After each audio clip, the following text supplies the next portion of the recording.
بسم الله الرحمن الرحيم. قال الله تعالى: ما يلفظ من قول إلا لديه رقيب عتيد.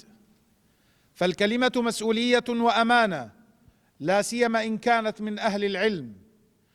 إننا علماء وأئمة وخطباء الجزيرة المباركة ندين التحريض الصادر من وزير الأوقاف، والذي يجعل هذه الحرب على أبناء الجزيرة بكردها وعربها فتحا ونصرا، ويسمي ذلك فتوحات وانتصارات.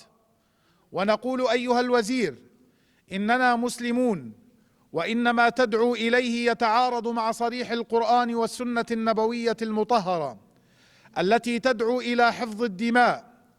فإن كانت لديك كلمة حق فينبغي أن تدعو إلى وقف الهجوم على الآمنين في الجزيرة.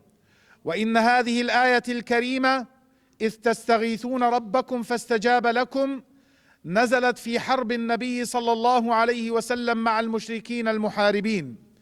فهل نحن مشركون محاربون؟ إنه لأمر محزن. اعلم أنك مسؤول ومحاسب عن كل قطرة دم تراق على أرض الجزيرة باسم الفتح والانتصار.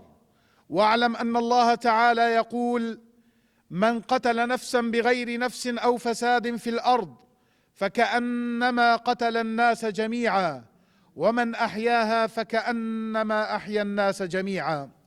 فحسبنا الله ونعم الوكيل، والله المستعان على ما تصفون.